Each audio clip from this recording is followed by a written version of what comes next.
দর্শক, আমি নরিন আপনাদের সবাইকে স্বাগত জানাচ্ছি চ্যানেল এস এর বিশেষ আয়োজন তারা জ্বলার রাতে। প্রিয় দর্শক, আজকে তারা জ্বলার রাতে আমার সঙ্গে অতিথি যিনি রয়েছেন তার পরিচয় দিতে গেলে আমাকে অনেক কিছু বলতে হবে।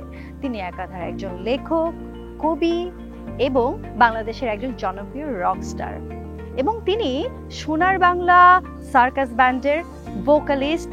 তিনি আর কেউ নয়, তিনি প্রবর রিপন।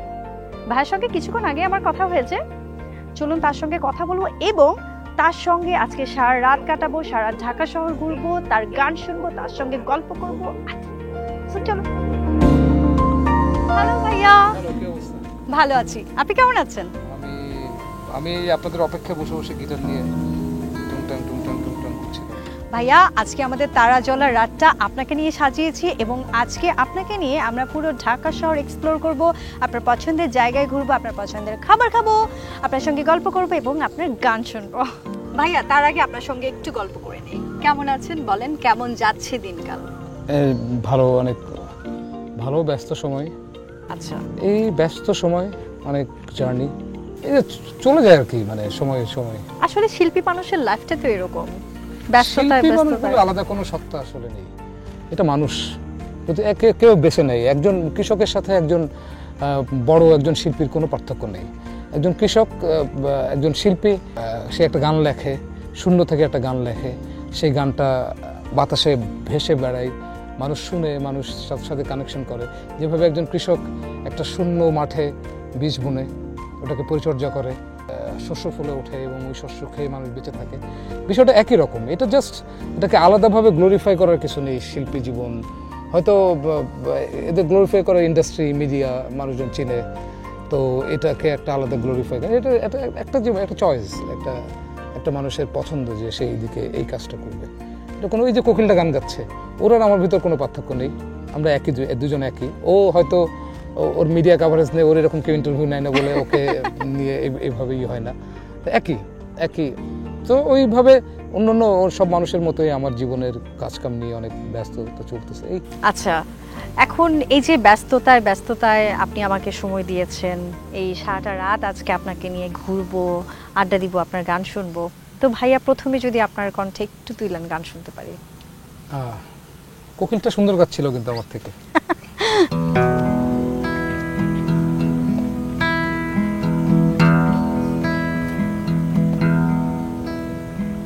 খোপা খুলে তোমার পিঠের উপর আছড়ে পড়া চুলের মতো বৃষ্টি নেমেছে শহরে।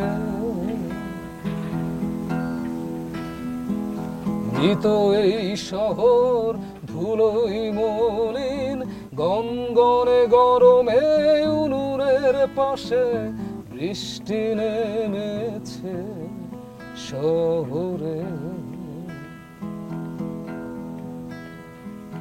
কোথায় ছিলে তুমি কোন অভিমানে, কোন সুদূর সমুদ্রের শিয়রে?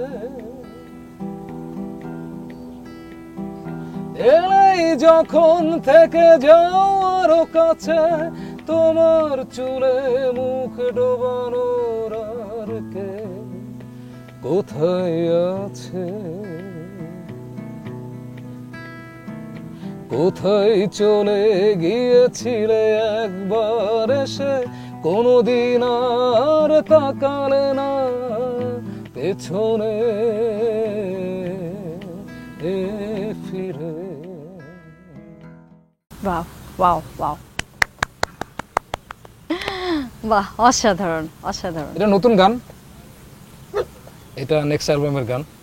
বাহ, আমি আগে শুনে ফেললাম। হ্যাঁ, একটু আমার অপেক্ষাকৃত সহজ গান আমার ভাষায়। এটা আমার বিরুদ্ধে গুরুতর অভিযোগ আছে, আমার গানের ভাষা অনেক জটিল, বুঝতে কষ্ট হয়। আমাকে একদিন এসে একজন জিজ্ঞেস করছে, একটা নতুন প্রজন্মের একটা ছেলে, আচ্ছা ভাই, আপনি যে কবিতা লেখেন, আপনার কবিতা অনেক কঠিন, আমি বুঝি না তো, ভাষা বুঝি না।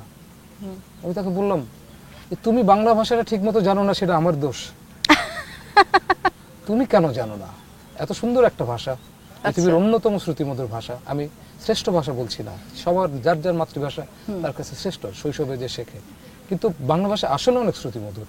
এটা আমি অনেক বিদেশিনীকে গান শুনিয়ে দেখেছি, বাংলা গান, তার বলছে যে সাউন্ডস অ্যামেজিং, মানে সাউন্ড সফট সুইট, খুবই স্মুথ, মানে তাদের ভাষ্য মতে আর কি। তারা কিন্তু বাংলা ভাষার লোক না, কিন্তু সাউন্ড শব্দটা মানে অনেক সুন্দর এবং অনেক অনেক সুন্দর শব্দ এবং অনেক সুন্দর সুন্দর শব্দ আছে। অজস্র ভাষা শিখো, যত ভাষা মানুষ শিখতে পারে শিখো, যত ভাষা শিখবে তত মানুষের বিচিত্র অনুভূতির সাথে পরিচিত হতে পারবে। কারণ অনেক ভাষার অনেক ধরনের, যেটা আরেকটা ভাষাতে নেই। হ্যাঁ, তো এই যে অনেক ধরনের অনুভূতি, এইগুলো জানা যায় যত ভাষা শেখা যায়।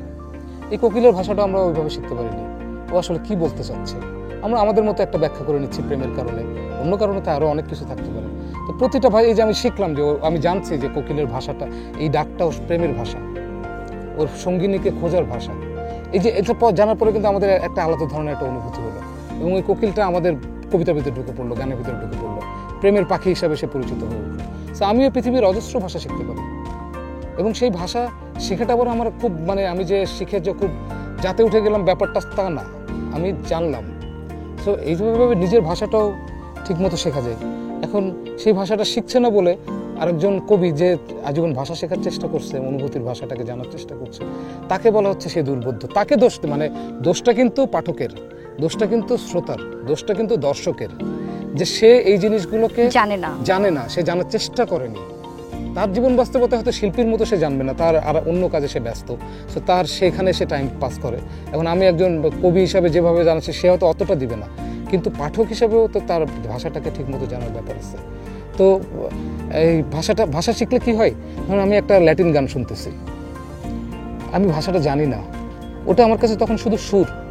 আমি যখন ভাষাটা বুঝবো, জানবো, তখন আমি ওই অনুভূতিটা পুরোপুরি টের পাবো। তো এইটা নিজের ভাষাটা ওইভাবে শেখার ব্যাপার আছে। আমি শিখিনি, সেটার দোষ তো কবির না। যেহেতু কবিতার কথা চলেই এলো, কবিতার সাথে আপনার প্রেমটা কখন হয়েছে? কবিতার সাথে প্রেম আমার একটু জিদের বসেই।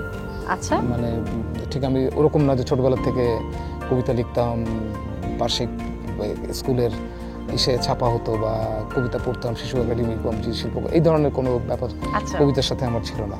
ইভেন অত যে কবিতা পড়তাম পাঠ্যপুস্তকের বাইরে, তাও না। কবিতার বিষয়টা আমি ঢাকা শহরে, যখন গ্রাম থেকে ঢাকা শহরে পড়াশোনা করতে আসি, তখন আমি একজনের সাথে পরিচিত হই যে বাংলাদেশের একজন খুব বিখ্যাত লিরিসিস্ট। কিন্তু সে আমার পাশের রুমে থাকতো, সে আমাকে কখনো জানাতো না যে সে জেমস ভাইয়ের লিরিসিস্ট ছিল, তার নাম ছিল আসাদ দেহলভি। সে কখনো জানাতো না আমাকে যে সে আসাদ দেহলভি, কিন্তু আমি তাকে চিনতাম, আমি তার লিরিকের ভক্তও ছিলাম। আচ্ছা, এবং সে হলো আমার দেখা প্রথম সেলিব্রিটি সামনাসামনি পাশাপাশি। আচ্ছা, তার সাথে একটা হয়, সে তার পরিচয়, সে পরিচয় গোপন করছিল তার জায়গা থেকে, যে আমি কে। আমি জিজ্ঞেস করি, আপনি কে? এই যে আপনার টেবিলের উপর সব লেখা থাকে। আমি কেউ না। বলে কেউ না? বলে না, কি করেন? আমি ঘুমাই। ঘুমান মানে এইগুলো টেবিলের উপর কি? এগুলো ওই যে মন থেকে যাওয়া হয় লিখিত। এখন আমি তাকে জিজ্ঞেস করছি, সে তার পরিচয় গোপন করছে, মানে বুঝে সে আমাকে জানেনি। আর আমি তখন অনেক পিচ্চিদের থাকে না একটা 17-18 বছরে, হ্যাঁ আপনি পারলেন। আমি এখন তার বন্ধুর কাছে আমি জিজ্ঞেস করলাম, উনি কে?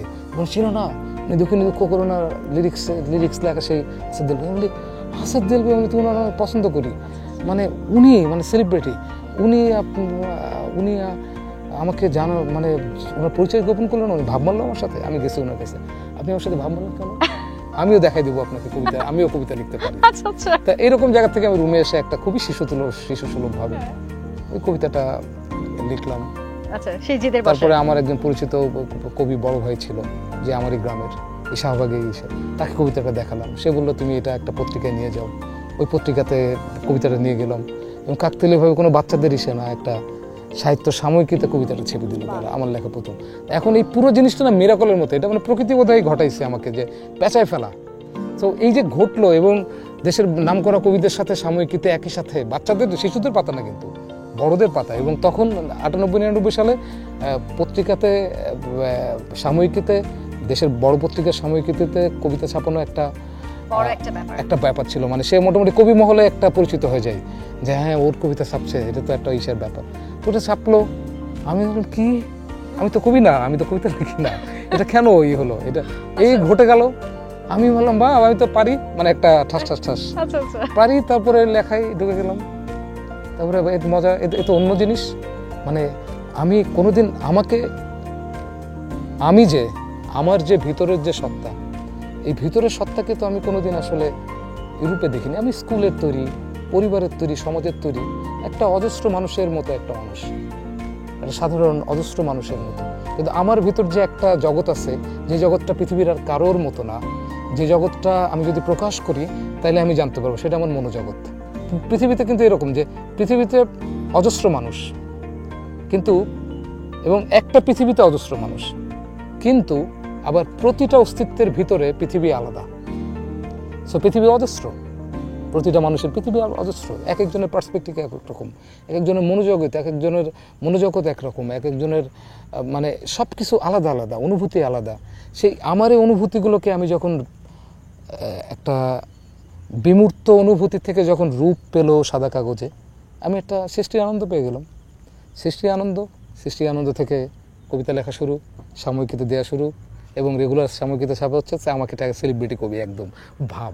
কবিতা কিন্তু তখন এত ওগুলো মানে আমার এখনকার কবিতার বাস্তবতা এগুলো আসলেই অনেক শিশুসুলভ কবি, কিন্তু মানে আস্তে স্বীকৃতি পারলে, স্বীকৃতি এক ধরনের দেয়, স্বীকৃতি এক ধরনের অনুপ্রেরণা দেয়। আর প্রথমেই কিন্তু যে সৃষ্টি করতে আসছে সে একটা সময় এমন স্তরে চলে যায়, স্বীকৃতি না হলেও তার কিছু যায় আসে না। সারা পৃথিবী বলে তোর কবিতা হয় না, কিচ্ছু যায় না। আমি জানি আমি এটা করার জন্য জন্ম নিয়েছি।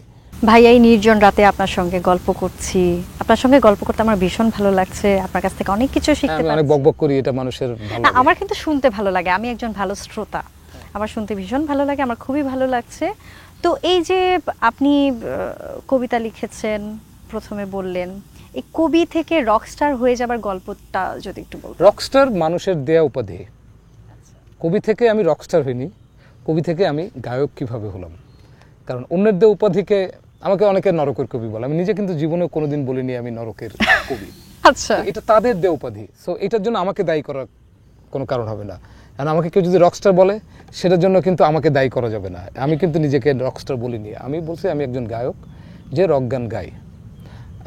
এবং রক গান কেন, আমার কাছে রক গান কি, আমি একটি অসম সমাজ ব্যবস্থা, একটি নারকীয় সমাজ ব্যবস্থার দিকে সবসময় পাথর ছুঁড়ে মারতে পছন্দ করি, অপ্রিয় কথাবার্তা দিয়ে। তো এই জন্য আমি নিজেকে রক সিঙ্গার বলি, রক পাথর ছুঁড়ে মারি। আমি সেই আদিম মানুষ যে পাথরে ঘষে ঘষে যে আগুন হয়েছিল, আগুন ধরাতো, সেই আগুন এখন ভয়ঙ্কর আগুন হয়ে গেছে। সেই আগুন এখন কলকারখানায় আগুন হয়ে 50-60 জনকে পুড়িয়ে মারে। সেই আগুন এখন যুদ্ধক্ষেত্রে হাজার হাজার মানুষকে বোমা হয়ে মারে। সেই আগুন এখন অজস্র উনুন জ্বালাই, অজস্র আলো জ্বালাই, কিন্তু তার অনেক বাজে দিকও আছে। সো আমি সেই আদিম মানুষ যে এই পাথর ঘষে ঘষে, ওই পাথরটা আমি এখন বিরক্তিতে, ক্ষোভে, দুঃখে, যন্ত্রণায় আমি ওই সমাজের দিকে ওই পাথরটা ছুঁড়ে মারি। ওখান থেকে আমি রক মিউজিক। এবার তো আমার রক মিউজিকের লোক আর কি। তো আমার যেটা গায়ক হয়ে ওঠার পিছনের কাহিনী হলো, আমি ছোটবেলা থেকে কোনোভাবেই প্রাতিষ্ঠানিক শিক্ষায় শিক্ষিত হইনি গানের ক্ষেত্রে। আমাকে একটু পাঠানো হয়েছিল আমার ফ্যামিলি থেকে, আমার ওটা ভালো লাগে। এটা কি গান গাইতেই তো ভালো লাগে, এটা সারে গামা বাদামি সা, এটা কি, এটা তো গান না। ছোট আমি এখন, এটা কি না। আমি তখন বয়স কত ছিল? তখন আমার বয়স, আমি ক্লাস 4-5 পড়ি, ওকে 3-4-5 পড়ি। তখন আমার হলো আমি জেনে শুনে বিষ করেছি পান, প্রাণেরও আশা ছেড়ে সপেছি প্রাণ, আমি জেনে শুনে বিষ করেছি পান। এটা তো গাইতে ভালো লাগে, কিন্তু এটা কি রে, এটা কি, এটা তো গান লাগে না। আমি তখন বুঝিনি, এখন বুঝি যে এটা গানের, এটা যেমন আমার ভাষা শেখার যেমন সরেয়া সরেয়া, এটা হলো গানের ওই জিনিসটা। তো আমাকে ওইভাবে শেখা হয়নি। আমি কয়েক মাসখানেক শেখার পরে আমি বলছি যে আমি পারবো না, আমি খেলা করবো, আমার গান ভালো লাগে না, আমি গান গাবো না। তো আমার তো ওইভাবে শেখা হয়নি। তো আমি এই কবিতা লেখার পরে আমার একটা সময় গিয়ে মনে হলো যে কবিতা শুধুমাত্র অক্ষর জ্ঞান আছে শিক্ষিত মানুষই শুধুমাত্র কবিতা পড়তে জানে। মানে যারা স্কুলে গেছে, যারা পড়তে জানে, সেই শ্রেণীটাই শুধু আমার কবিতা পড়তে পারবে। কিন্তু আমার এই কথাগুলো আরো পৃথিবীর অজস্র মানুষ জানবে না। সে জানানোর উপায় কি? সে জানানোর সবচেয়ে ভালো উপায় গান।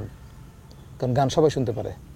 যে কবিতাটা আমি লিখছি ওটাকে আমি যদি সুর দিই এবং আমি গাই, তাহলে এটা সবাই বুঝবে। এর জন্য আলাদা শিক্ষাই লাগবে না। তো তো ওখান থেকে মানে একটা আমার গানের প্রতি ছোটবেলা থেকে ভয়ঙ্কর ওইটার গল্প আমি পরে বলতেছি, ভয়ঙ্কর আসক্ত ছিল আমি ভয়ঙ্কর ধরনের ভিডিও এবং অডিও অ্যাডিক্ট। আমার প্রতি রাতে একটা সিনেমা দেখতে হয়, আমাকে গান শুনতে হয়, আমাকে পড়তে হয়। এই জিনিসগুলো আমার এক ধরনের ছোটবেলার থেকে এক ধরনের আসক্তি, একটা অ্যাডিকশন। আমাকে ভিডিও দেখতেই হয়, কিছু একটা মানে দেখতে হবেই, আমাকে গান শুনতে হবে, মিউজিক শুনতে হবে। সো এই ধরনের একটা ছিল। তো ওখান থেকে কিন্তু গায়ক হওয়ার কোনো প্রস্তুতি নেই না। কবিতা লিখতে গিয়ে মনে হলো যে এটা তো হচ্ছে না, তখন গিটার কিনলাম। গিটার কেনার পরে এই যেসব গান আমি এই যে ছোটবেলা থেকে জানতাম এই করতাম, সেসব গান একটু একটু করে গাইতাম, বা বিভিন্ন জনের কাছ থেকে বলতাম যে আমাকে একটা কর্ড শেখাও। শাহবাগে কিন্তু অনেক গায়ক যারা অনেক বিখ্যাত গায়ক এখন, তারা গান আড্ডা দিত, তাদের সাথে আড্ডা দিতাম। তার বললাম যে আমাকে একটা কর্ড শেখাও, তো শেখালো। এটা হলো এই মাইনর, এটাই মাইনর। আচ্ছা, কেমনে বাজাতে হবে বলবে, ডাউন আপ ডাউন আপ, এরকম। যেহেতু আমি লিখতাম, সেহেতু ধরো আমি গতকাল রাতে একটা কবিতা লিখছি, ওটা আমার সামনে, ডায়েরিটা খুলে, সবুজ একটা মাঠের ভেতর, লাল একটা রং অন্য রকম আলাদা, তোমার মতো ব্যতিক্রম, ভেবে দেখো তুমি আর আমি আলাদা কিছুই নয়। সো এইরকম এইভাবে করে বা আরেকজন বললো যে এটা একটা, বা আরেকজন বললো যে এটা জি, এবং জিটা যদি তুমি এইভাবে ধরতে হবে। এখন তো ধরতে কষ্ট হতো, এখন তো সহজে ধরে ফেলা যায় অনেকদিন বাজানোর ফলে, ধরতে কষ্ট হতো। এটা জি ধরবো, জাস্ট এটা নামলে সি, সহজ তো, তাই না? ভালোবাসি না তোমাকে তাই। আর এটাও কিন্তু আমার ঘাড়মি, সবাই বলে ভালোবাসি ভালোবাসি ভালোবাসি, তো পৃথিবীতে এই বহুদিন ধরে আমি ভালোবাসি না, তো মানে উল্টা, ভালোবাসি না তোমাকে তাই, সেই বাঁকা হাওয়াটায় আর সোজা হলো না, ছয় দেয়ালে বিভ্রমের ধোয়া উড়লো না। এই এখন এগুলো আমি গাই, আবার এর মাঝখানে এর কাছ থেকে এই কর্ডটা শিখি, এটা শিখি, এই আঙুলের এগুলো শিখি, সব রাস্তাঘাটে, না কোন ঘরের ভিতরে ব্যাপার নেই, পুরোটাই রাস্তাঘাটে চলছে।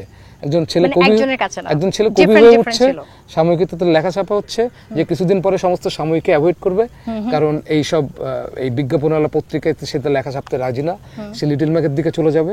সে তার বন্ধুদের নিয়ে একটা লিটল ম্যাগের, যেটা বন্ধুরা করতে চাচ্ছিল তাদের সাথে পরিচিত হয়ে ওই লিটল ম্যাগটা করবে, যেটাকে ০ দশকের প্রথম পত্রিকা, যেটার নাম কালনেত্র।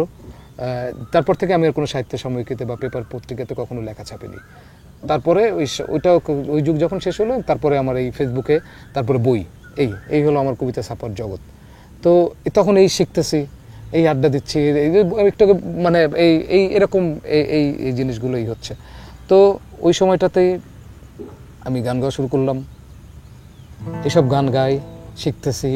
সবাই বলে, ভাই তুমি তো সুন্দর গান গাও, তোমার তো গলা টলা এখনো ঠিক হয়নি, গিটারটা এখনো ঠিক হয়নি, কিন্তু তোমার আছে, তোমার গানের কথা একটু অন্যরকম, তোমার গাওয়ার ফিল আছে অনেক, যেটা ভাল লাগে। টেকনিক্যালি নিখুঁত না, মানে একটা শিক্ষিত গায়কের মতো টেকনিক্যালি, কিন্তু অনুভূতি তৈরি করে, আর এটা নতুন ধরনের। আমিও বাবা এই কবিতার মতো দেখে হয়ে গেল, আমি গান গাওয়া শুরু করলাম, দিয়ে সবাই বলে ভালো, ওই শুরু হয়ে গেল এই আমার যোগ। এখন কিভাবে আমি গানে আসলাম, সেটা আমি ছোটবেলার থেকেই ভয়ঙ্কর রকম অডিও অ্যাডিক্ট ছিলাম। আমার বাবা প্রচুর গান শুনতো, আমার ভাই প্রচুর গান শুনতো। তো যে কারণে হয়তো আমি যে কোনো গান একবার, দুইবার, তিনবার শুনলে আমি ওই গানটা হুবহু ওরকম গেতে পারতাম।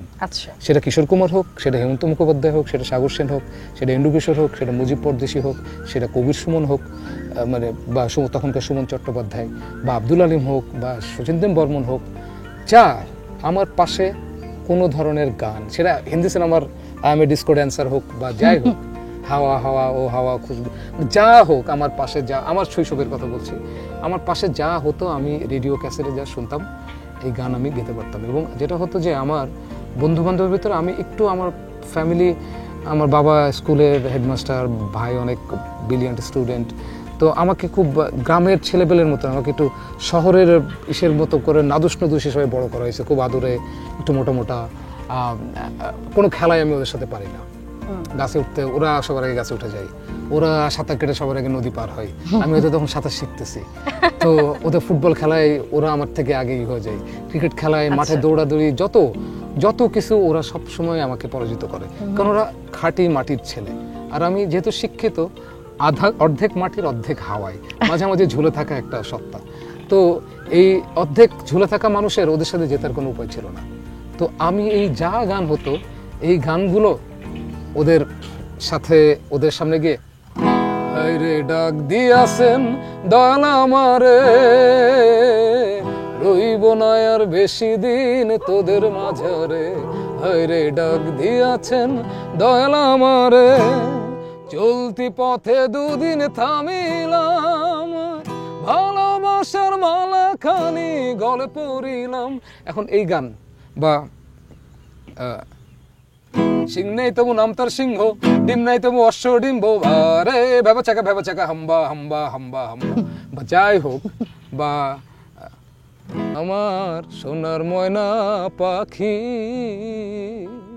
কোন বা দেশে গেলা পাখি রে, যা আমি শিখতাম, এটা রুমাল দিলে ঝগড়া হয়, চিঠি, যত ধরনের গান। এবং আমার গান নিয়ে এখন আমি অনেক বরং এটা শুনি না ওটা শুনি, ছোটবেলা থেকে আমার অ্যালার্জি ছিল না, আমি সকল ধরনের গানকে ব্লোটিং পেপারের মতো আমার নিজের ভিতরে আমি শুষে নিতাম। তো ওদের কাছে আমার জেতার উপায় ছিল। এই যে ছোটবেলা থেকে গানকে হুবহু কপি করার যে একটা ন্যাচারাল প্রবণতা আমার ছিল, এটাই বোধহয় আমাকে সহজে গায়ক বানিয়েছে এবং আর কবি বানিয়েছে। আমাকে ছোটবেলা থেকে আমি খুবই অনুভূতিশীল, খুবই স্বপ্নপ্রবণ, খুবই উল্টাপাল্টা কল্পনা করতে পছন্দ করতাম। এই আকাশে উড়ে যাচ্ছি, এই এটা করতেছি, পানির তলে তিমির পেটের ভিতর দিয়ে আমি ভেসে যাচ্ছি, একটা জাহাজের খোলের ভিতরে আমি একটা নাবিকের মতো মরে পড়ে আছি, আমার খুলিতে এসে একটা নীল মাছ ঠুকরাচ্ছে, এই ধরনের অবাস্তব বিচিত্র ধরনের বই টই পড়ে যা যা হতো, এই ধরনের জিনিসপত্র আমার ভিতরে অনেকই, এবং অনেক সেন্সিটিভ ছিলাম।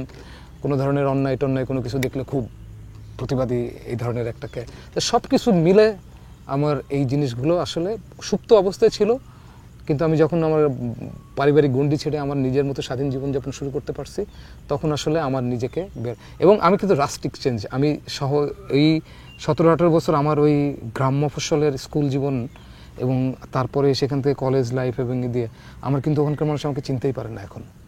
চিনতে পারে না একটা মানুষ এত চেঞ্জ হয় কিভাবে, কারণ একটা মানুষ তার এতদিন পরে তার নিজের সত্তাকে সে খুঁজে পাইছে এবং এই সত্তাকে সে চিনছে না। যেটা আগে ছিল সামাজিক সত্তা, সেটা হয়ে গেছে এখন অবমুক্ত স্বাধীন সত্তা, কবি সত্তা, শিল্পী সত্তা।